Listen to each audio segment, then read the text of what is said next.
Falomerabantsika tsirairay avy indray a manaraka an'izao fandaharana miomana eoana amin'Andriamanitra ao izao. Laharana fa 7 tsika izao a volana avril 17 amin'ny volana mai sy juin 2017 isaky ny asabotsy hariva manomboka amin'ny 2 dia isy fampianarana fitoriana filazantsara fivorim-pifoazana izay ho atao ao amin'ny lycée Zizi Rabearvelo amphithéâtre. Dia manasa antsika tsirairay avy ho tonga amin'izany fotoana izany raha sitraka ao raha mangetaheta ianao.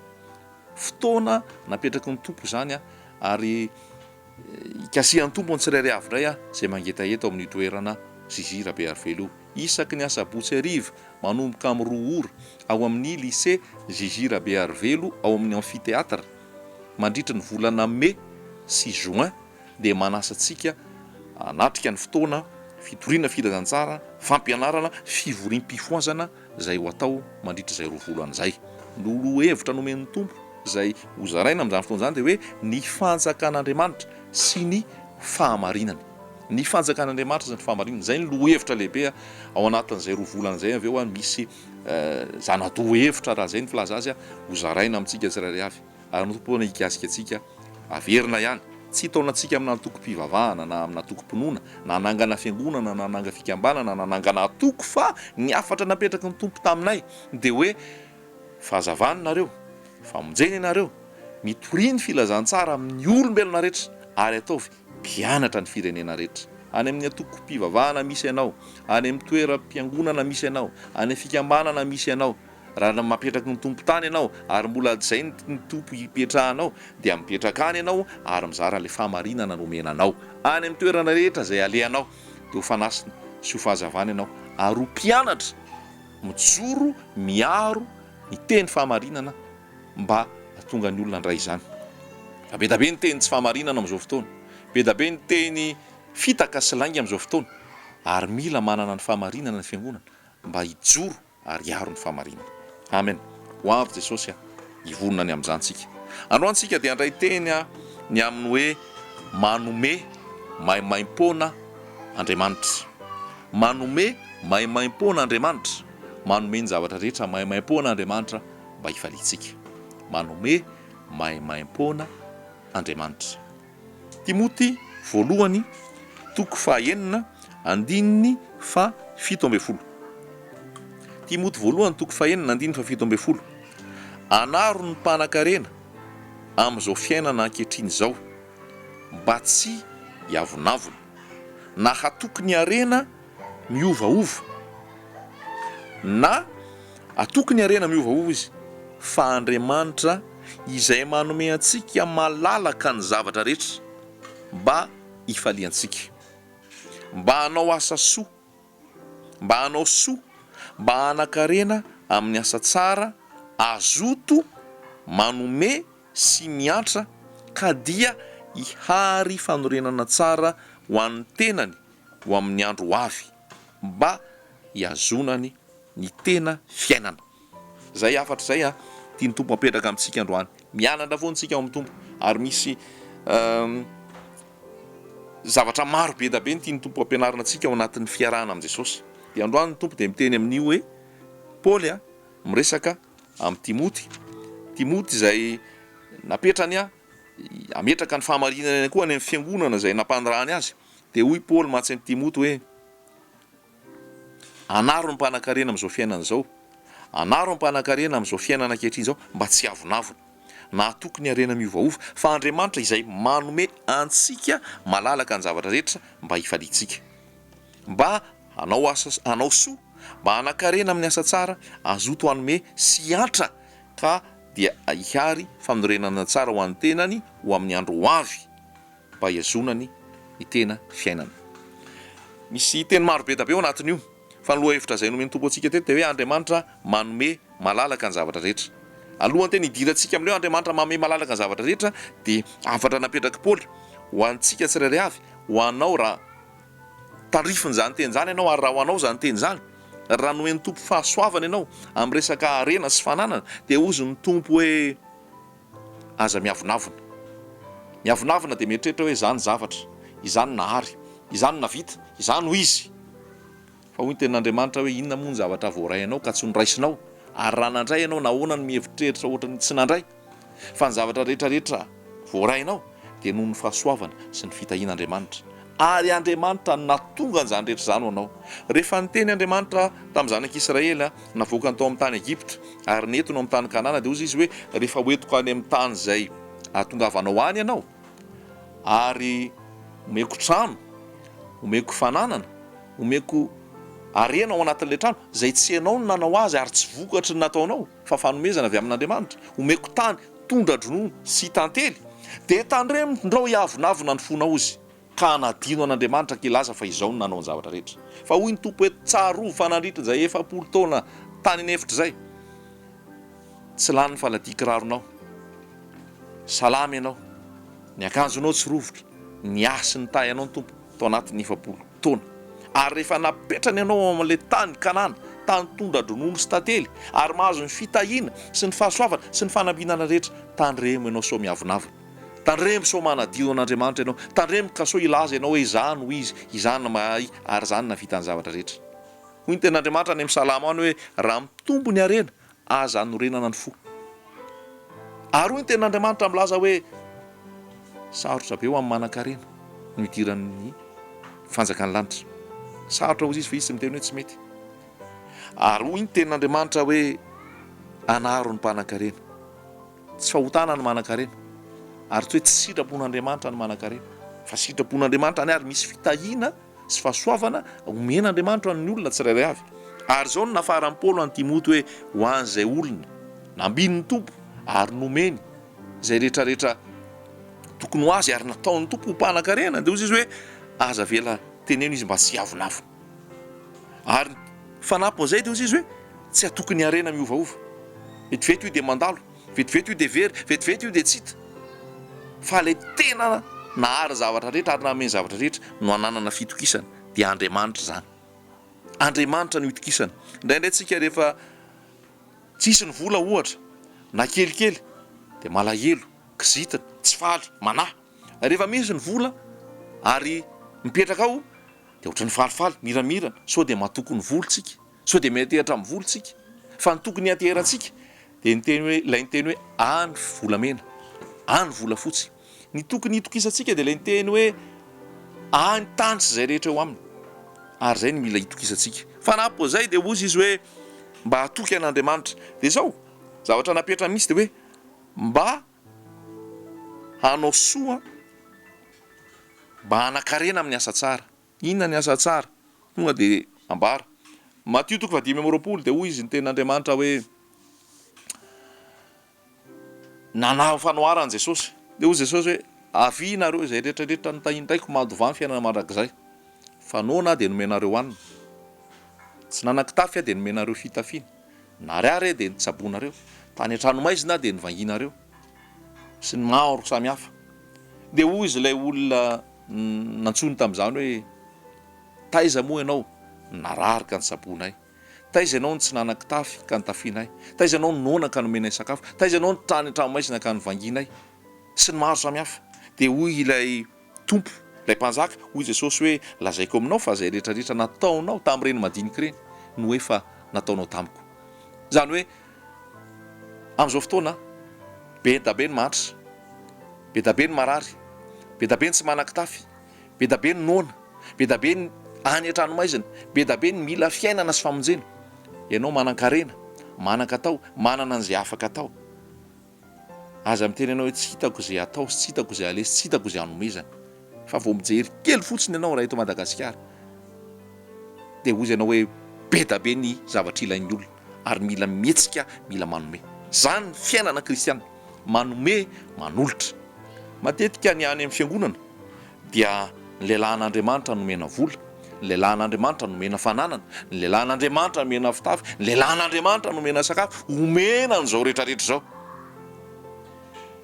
Fa ny tenin'Andriamanitra dia milaza mihitsy hoe ho an'ny Zenona ao amin'ny Isaia 7:20, tsy izao va ny fafadiana izay sitrako, ny amahany fatorana izay mpifatotra ary anome afaka fahafana izay gadra, moa tsy hizara ny mofonao ho anonaona va?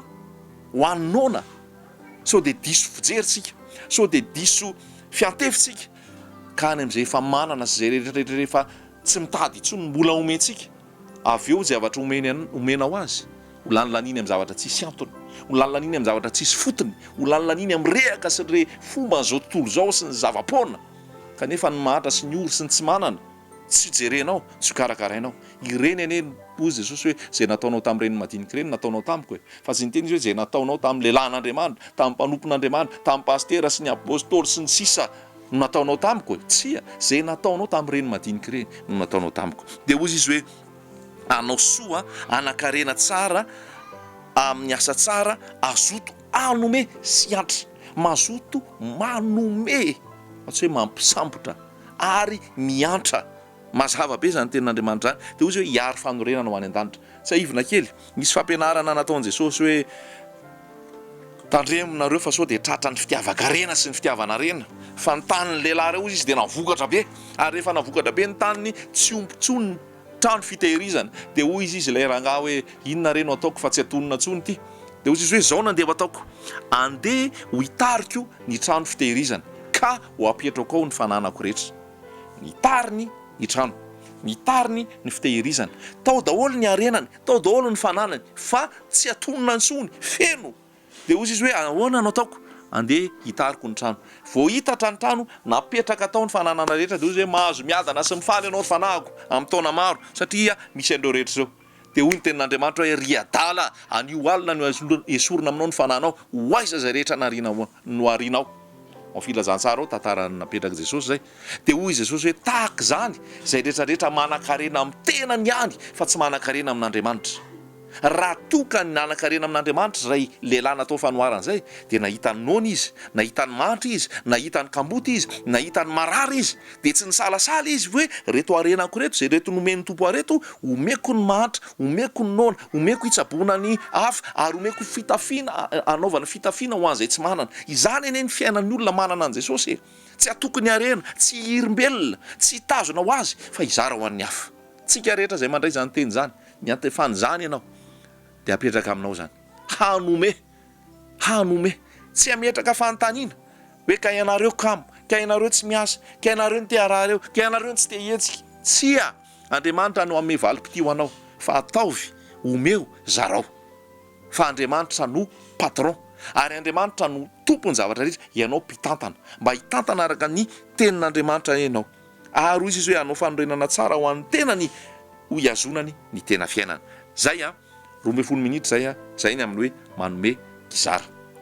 ny 20 minitra farany dia iresantsika ny hoe Andriamanitra manome hoy izy hoe Andriamanitra izay manome antsika malalaka ny zavatra rehetra mba hifalitsika manome dikan'izay manome tsy mivarotra tsy mampisambotra fa manome Andriamanitra manome be da be ny tantara ao amin'ny Baiboly manomboka amin'ny Genesis ka hatramin'ny Apokalipsy ahitantsika an'izay toetra n'Andriamanitra manome zay zao no natao ny foron'Andriamanitra ny tany sy ny lanitra ny foron'Andriamanitra ny zavaboary foron'Andriamanitra ny hazo ny voankazo ny voninkazo ny biby fiompy ny biby rehetra ny foron'Andriamanitra ny say edena tsara tare zay izy vao nahary any Adama dik zay fa Andriamanitra nanome tsy nisy ezaka nataony Adama tsy nisy fanomponana ataony Adama fa avy hatrany nahary olona tahaka azy izy ny volavolany ny tany dia nomeny fofinaina dia tonga fofinaina dia tonga olombelona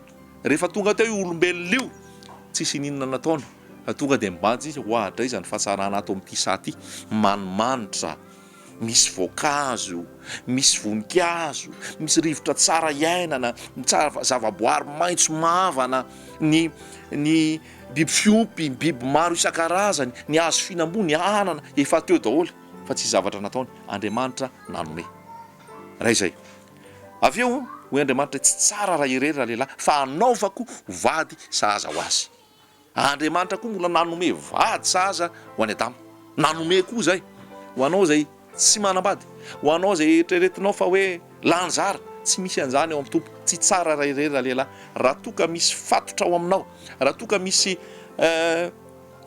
fanahy manambady anao raha vehivavy na raha lehilahy homme de nuit femme de nuit zaza vavin-drano amin'ity orasy fotoanandroany ity didina amin'ny anaran'i Jesosy ny atapaka an'izany eo aminao, ny alany zany eo aminao, ary ataterana sitrapon'Andriamanitra aminao, azo vady ianao, omeny tompo vady ianao, vady zaza, vady ho anao, vady matahotra an'Andriamanitra ary tian'i Jesosy Kristy ho tanteraka aminao zany raha mino ianao. Amen. Nanome Andriamanitra. Avy eo nanoty Adama sy Eva. Rehefa nanoty Adama sy Eva, nanao ravikazo isaromany satria feno henatra izy. Andriamanitra nefa avy eo rehefa nahita an'izay dia Andriamanitra nanome akanjo vita hoditra ho anazy. Nanome ihany koa Andriamanitra fanomezana daholo zany rehetrarehetra zany tandindony amin'i Jesosy Kristy satria matoa nisy hoditra nomena teo dia nisy biby nivonona tany, ary nisy biby vonona tany nisy rahalatsaka. Efa tandindony amin'i Jesosy Kristy zany nomen'Andriamanitra ny fitafiana hitafiany Adama sy Eva. Andriamanitra nanome fanatitra ho an'i Abrahama rehefa andeha izy hoe eto aty Isaka atao fanatitra ho aho. Rehefa nandeha nanao fanatitra i Abrahama, tsy ozy Isaka hoe rikiaky eo, ity ny kitay, aiza ny fanatitra? Dia hoy Abrahama hoe Andriamanitra no ahita, Jehovah Jireh. Rehefa andeha hamono an'i Isaka i Abrahama dia izy hoe ajanony, nanakana ny anjely, fantatro zao fa matahotra an'Andriamanitra ianao, fa nanjanaka ao lahatokanao zay efa nirinao fatratra tamin'ny fahanteranao ara dia nafonao aho. Dia name izy ondry tao ambadika tao ho solon'ilay fanatitra. Iny ihany koa dia fanomezana avy amin'Andriamanitra. Izany Andriamanitra manome daholo.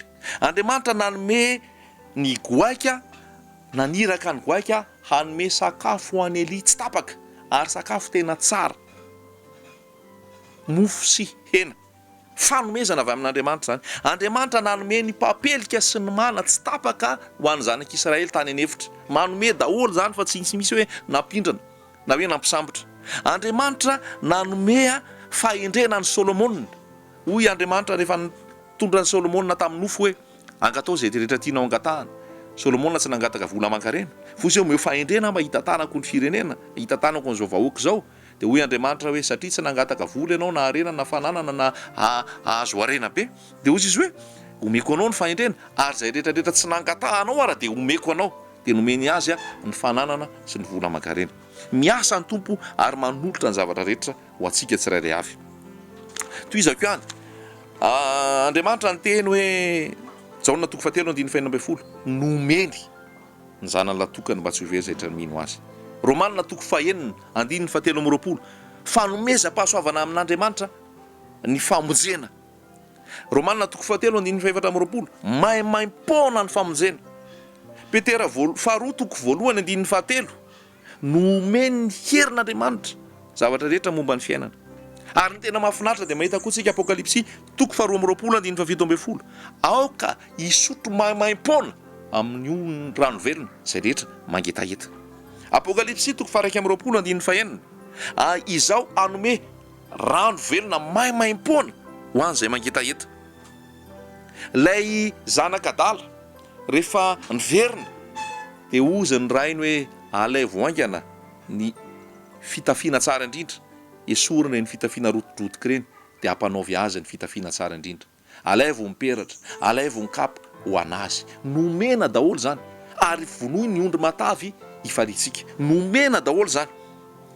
Romanina 5:2 tsy omeny antsika miaraka aminy maimaimpona koa va ny zavatra rehetra. Nomena daholo zany amin'izao fotoana ato amin'ity tenin'Andriamanitra ity. Andriamanitra nanao zavatra tsara ho an'ny olombelona rehetra. Jaona 7:7 zay rehetra mangetaheta aoka izy anatona ka isotro. Salamo 7:2 zany zavatra rehetra zany dia omeny Andriamanitra na ho an'ny malalany na dia matory azy izy. Salamo 4:1 vakio fa ao ny fanomezan'Andriamanitra sakafo ho an'ny olona rehetra. Be da be Jaona 2:10 dia hoy Jesosy hoe za manolotra ny aiko hamonjy ny ondry, za avy anome fiainana be dia be. Jaona 2:12 dia hoy hoe za anome anareo fiadanako no omeko anareo. Jaona 2:18 dia hoy Jesosy hoe tsisy manaisotra ny aiko amiko fa izaho no manome ny aiko. Za ny fanomezan'Andriamanitra daholo. Za ny fanomezan'Andriamanitra daholo. Andriamanitra Jesosy naniraka amin'ny Petera, andoha etritsika ry Petera, andana maka trondro anankiray, trondro ray ihany ny alainao. Dia alay vao ao anatin'iny trondro iny misy vola ao. andoavy etra ho aso anao fanomezana daholo zany. Jesosy rehefa nitsangana tamin'ny maty niandry ny mpianatra teny amoron-dranomasina dia nanomana trondro zay natono ho an'ny mpianatra, manome ny zavatra rehetra ny tompo mba hifalitsika. Noho izany mahay maim-poana ny eo amin'ny tompo. Tsy misy resaka hoe averiko zany amaranako miteny, tsy misy resaka hoe amme fahafolo karena ianao zay vao hisokatra ny lanitra androtsahan'Andriamanitra ny fitahiana. Tamin'ny andron'ny Malakia zany, tamin'ny andron'ny lalàna zany. Tsika zao amin'ny andron'ny fahasoavana, amin'ny andron'ny fahasoavana zany maimaimpona. Ny lanitra dia nisokatra noho ny rany Jesosy Kristy latsaka teo amin'ny hazo fijaliana. Ary hoy tsika hoe ny lamba matevina zay nampisaraka ny efitra masina tamin'ny efitra masina indrindra dia nitritra ary tsy nizaitra intsony rehefa maty Jesosy ary nandatsaka ny rano teo amin'ny hazo fijaliana. Inona no tokony atao? Mandray an'izay fanomezan'izay sisa, ary miala amin'ny fahotana, miala amin'ny faharatsiana, mandeha amin'ny fahamasinana ary miaina amin'ny sitrapon'Andriamanitra, ary tsy ataonao hitsakitsahanao le fanomezana. Ary ny fanomezana voalohany indrindra Jesosy Kristy. Efa noraisinao ve izy ho ao am-ponao, ho ao am-ponao, ho ao amin'ny fiainanao zato isan-jato, fa hoy izy hoe omen'Andriamanitra miaraka amin'izay maimaimpona ny zavatra rehetra, famelan-keloka, fanasitranana, famonjena ary ny fikarakarana anao amin'ny lafiny rehetra eto amin'ity tany ity. Ho azy ihany ny voninahitra. Amen.